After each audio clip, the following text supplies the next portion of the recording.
couple of things real quick, Steve. I'm sorry. Yep. Go ahead, Coach. Sorry on that. Just I want to say good afternoon to everybody, and just obviously we're very happy to learn that we're going to be playing in the Music City Bowl. So thrilled to get that news, and looking forward to going to Nashville. We've got a big challenge playing Missouri. So it's just it's a great reward for our players. Good opportunity for us to be together for another 10 days here and have a chance to compete one more time. And one nice sidebar, I think this location gives us, our families, a little bit of better access to the bowl, makes it a little bit easier for travel, which is usually a challenge for us at bowl time. And then also, as I understand it, fans are going to be available too. So really happy for our fans in that regard. And it's going to be great for our players to actually play in front of fans. We haven't done that in over a year now, or almost a year. So that's exciting as well. As you know, bowls are normally, a month-long process. This one's a whole different deal. So we'll have to figure out exactly how we're going to handle this, but try to find a way. It's a little bit of a unique challenge, different challenge, but we'll figure that out. Then we also want to try to celebrate the holidays also, which are coming fast, obviously this week. But one thing about being in college football and being in bowl games, they're never quite the same, but our guys will have good opportunity to get home before New Year's and hopefully celebrate with their families at that time. So happy about that. Just want to mention a little bit about, my situation. Obviously I'll be coaching and, doing whatever I do virtually this week, which, I've had enough of that this year, period, but that'll be the way it's going to go this week. So anything that the team's involved with, I'll have to do virtually, and it's going to be a little bit of a difference, obviously. I do want to take this opportunity just to thank everybody for the well wishes that we've received. I've been very, very, feel fortunate that way, and just very happy, So, it's interesting every season. Typically it's in November this year, December, but it's typically at the end of the season, last couple of weeks. I develop a cough, a little bit of a hack, that type of deal. And usually Reese Morgan is the first guy, and then I'm right behind him. So anyway, as a result of that, I was really kind of surprised when the positive test came back. And I'm very, very fortunate. I really have not had much issue. The cough's annoying, but it's subsided a little bit. But haven't had much issue. So I'm really, really feel fortunate there, because I do realize a lot of people haven't been so lucky. So consider myself extremely lucky. Hopefully it'll stay that way the rest of the way. But anyway, I just, again, appreciate everybody's concern. Thankful for that. And, like I said, a lot of people have been not so fortunate. And then just last but not least, just want to congratulate Coach Campbell and Iowa State on a great year and their bowl selection. And, it's, I say this typically when I speak at clinics, but you think about this, two teams from a state of the population of Iowa that are at least in one poll in the top 15 right now.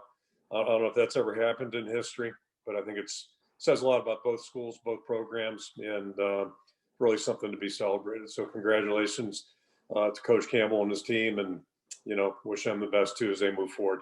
And with that, I will throw it out for questions now. Thank you. All right. Our first question, Tom Kaker. Go ahead, Tom. Kirk, I wanted to ask you, was there any more spread within the program, within the rest of the coaching staff, or any other coaches sidelined at this point? Yeah, I mean, you can ask. We haven't talked about COVID at all this year publicly, and don't plan on it now.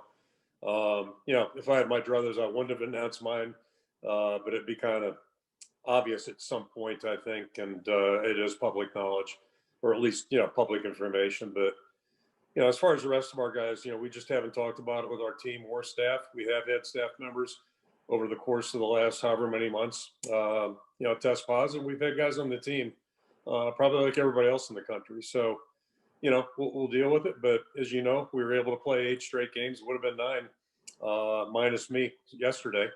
But that didn't work because our opponent wasn't able to put a team out there. So, we're not going to, unless there's a reason to comment about, we're just not going to comment. Chad Leistico, go ahead, Chad. Hey there, sorry. So who who manages kind of the day-to-day at the facility right now, and kind of who runs practices, all that kind of thing?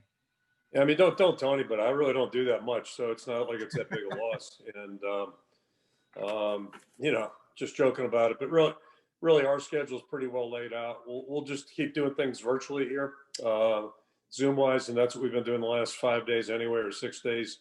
Once the game got pulled on Tuesday, we disbanded as a staff. Nobody worked officially. There were no meetings or anything like that in the building this past week after the game got pulled. So, we'll work independently tomorrow, start working on Missouri, see what we can learn about them. We will try to get the team together Tuesday, Wednesday mornings, have some workouts, and then obviously the coaches will handle that. We got capable coaches. I've missed time before, unfortunately, back in 04. Staff's got, they'll do a tremendous job. So it'll be a team effort. Everybody will do their part, and expect the team just to keep pushing forward. And I'll meet with the team daily. Not tomorrow. Well, I will tomorrow, actually, tomorrow afternoon. Meet with them daily. Again, it's just not the same as being in person. And probably the biggest thing is I'll miss being at practice Tuesday, Wednesday, and I guess later in the week as well. And selfishly, that's what I love doing, is going to practice. So won't get to do that for a while here, but we'll carry on. We've got a good staff, good players. We're far enough into the season. It's like playing short weeks at the end of the year. Not that big a deal if everybody handles it right. Okay, Mark Friend, go ahead, Mark. Hey, Kirk, you mentioned the convenience or excitement about this specific bowl. You guys have played in a lot of Outback Bowls over the last couple of years, and there was some rumblings that might be the path again this year until this Music City Bowl thing kind of happened. Are you almost kind of, like you said, maybe excited to mix it up and maybe not go back to Tampa because you guys have been there so many times, and get just a new environment? Yeah, two things on that. I mean, last year we went to California. That was a big departure from, I don't know the last time we played in California. Right. I think it was 90 outside of the Rose Bowl. But yeah, it's a whole different circumstance. But I'm still tickled when everybody 2 years ago was worried about us going back to Tampa. I mean, anybody complains about going to Tampa for a bowl game hasn't been to that bowl game. It's a great bowl. You play a tough opponent, and they treat you really well. There's a lot of great things to do. But this year it's going to be different no matter where we were going. It's going to be a business trip. You're going to be in, you're going to be out. And but the nice thing about this is, I think, just the easier access for families as well as fans. They can get in the car and drive there. It's not a hard drive at all. Done that before. So I think that part's is different. From that standpoint, it's better in Tampa. But if we'd gone to Tampa or anywhere else, we would have been happy. Thanks. Scott Dochterman? Yeah, Kirk, what's kind of the outline for the next week and a half or so? I know you let kind of your players go home, and I'm sure that was, first of all, on that decision, were you kind of debating whether or not to keep them here or just let them go? And then what's kind of next over the next week or so for your team, especially on, Christmas Eve, Christmas Day, and that sort of thing? Sure. You debate everything mentally, just make sure you see both sides of the equation. But it's a short debate. It's not the same as, but like on August 11th, I understand some people kept training, kept practicing in the country, or at least, other people that were on pause. I fully didn't understand that, only because it wouldn't be fair to our players. So when the game got pulled on Tuesday, we told them they're on their own. Obviously, they had finals to take, but it's virtual. So if they could get home, we encourage them to do so. And just, remind them to be cautious. But, unless we're in a perfect bubble, just a perfect bubble like the NBA had going, there's no way to control this. I mean, there's no way to do it. So I think you got to be fair to your players and fair to people. And but now that we're in a bowl, and now that we're back at it, everybody's going to come in tomorrow, test, and we'll get back on the daily testing Tuesday. And we don't have any options on our practice plans because the game is right up there. I mean, it's 10 days away, right? So game week, I think, starts on Friday, and there aren't many options based on that. So we'll just start working training in the mornings like we always do, whether it's lifting, practicing, etc., and meet in the afternoons. Give the guys plenty of time.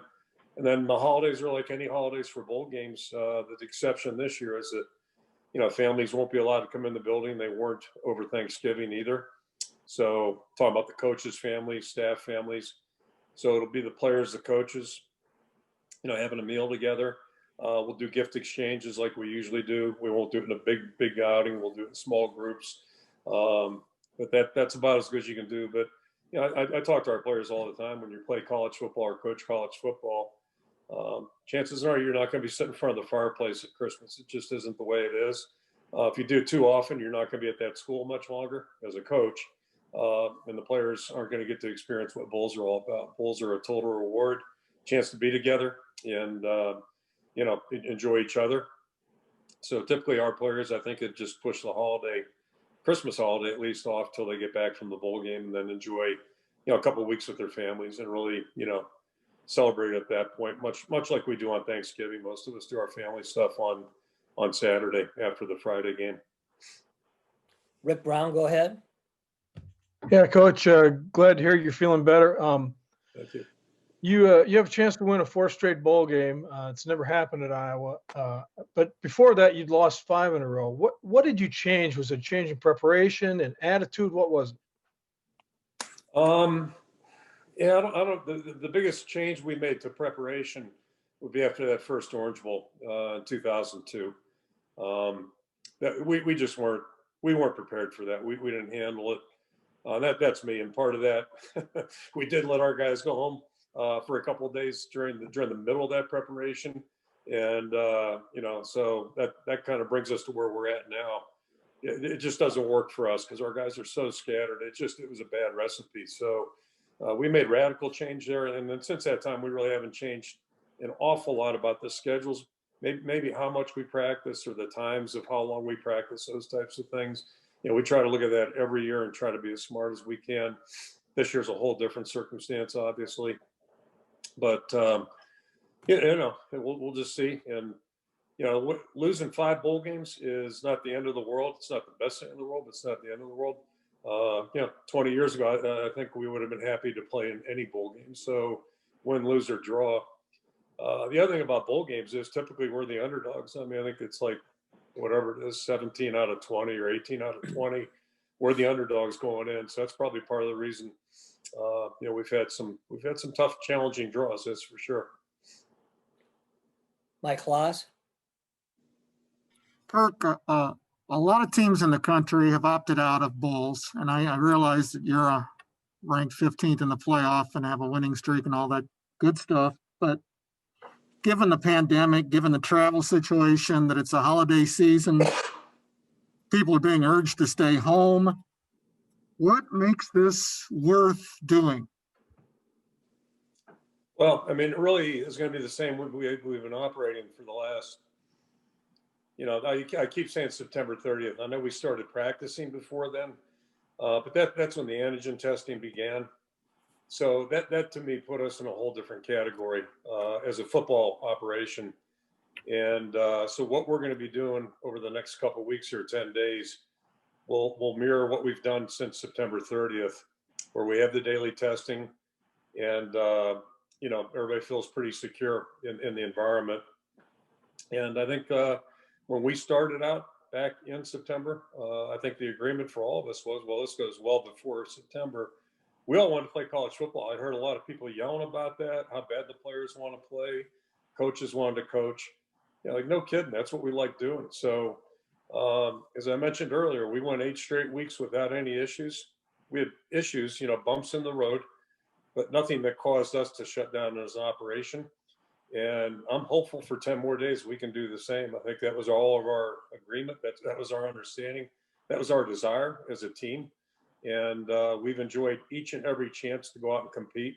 The 8 games we've been able to compete in, so it's been great. We've enjoyed each other. If you were able to be in our locker room with us after games, I think you'd see what I'm talking about. So that's what it's all about, that opportunity to have a chance to do that. And it's been a scary world out there since March. So that's not new. We all made this decision. We're committed to it. We've been committed to it. And we're going to stay the course. So everything we've talked about program-wise has been we're all going to make the sacrifice, try to exhibit discipline in our personal lives, try to do all we can to keep the operation moving forward from whenever it was, September 30th, till I've been throwing the date January 2nd out. Now we can move that up a little bit. But, we've all worked under that operation. Everybody's had an option to opt out too. So if somebody chooses to do that, great. But, last time I was with the team, my sense was last Tuesday morning, we had a really good practice. I think our guys were fired up to play Michigan, and, we didn't get that chance. So, we'll look forward to getting back at it and having a chance to play one more time, regardless of who we're playing. This time it happens to be Missouri, but the biggest thing is us being together, enjoying each other's company, and we're all doing what we love doing. A lot of people may blew a lot of smoke about that, but no crap. That is what we like doing. That's what we really like doing. Jeff Johnson, go ahead, Jeff. Yeah, hi, Coach. Just with that being said, I mean, do you anticipate maybe a guy or two opting out and not playing? I mean, is that something that you maybe talked about with any of the guys yet or not? I don't anticipate it, but nothing surprises me in this world. How could you be surprised by anything? And also, let me go back to kind of bridge that a little bit. I'm not sitting here predicting we're not going to be, bumps in the road moving forward either. I think it's already been seen. It can happen anywhere, anytime. I mean, anything can shut down. So if it happens to us, it happens to us. It's happened to other schools in our conference. Knock on wood. Hopefully we can get through here 10 more days. But, we'll deal with whatever comes as it comes. All right, Josh Christensen, go ahead, Josh. Hey, Coach. Mike kind of asked the question I wanted to ask, but I'll kind of piggyback maybe on it. How much have the guys really talked about how they appreciated that they got to have a season and that this was, I guess, good for their mental health in a way, and especially being able to play in a bowl game, like you said, it sounds like this is what they want. How much have they talked about that they do want this, even with all the risk that was going to be involved with this season? They may be talking privately about that, but it's like a lot of things in life. You don't sit around talking about it. You just do it. And to me, the proof isn't just in the act. And if you look at how our teams conducted themselves, how they've practiced, like I said, if you were able to be in the locker room after any of those victories and just feel the satisfaction by all the guys, I mean, that's what you play for. That's a feeling you cannot buy. Nobody can buy it. You have to earn it, just like gold bids are earned. So that's a feeling that you can't buy. And that's why, most people hang on longer than they probably should. That's why people want to be part of it, just because once you get a taste of it, it's hard to turn it down. So, that's what I've seen from our guys. The camaraderie's been great. The support of each other's been great. And, that's just what the game's all about. So I think all of us feel extremely fortunate that we've been able to get 8 games in. We're not taking, one day for granted moving forward here. We know each and every day, if we get one, boy, it's a blessing. So I want to make sure we maximize it. And I'm sure everybody that is playing still feels the same way. All right, take time for a couple of follow-up questions here. Go ahead, Tom Kakert.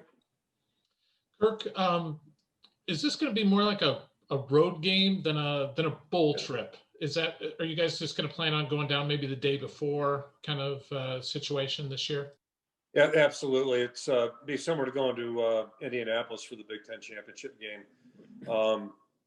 Had we played in Florida, I was considering going down for at least to have our day before practice outside, just to get outside, actually see real sun.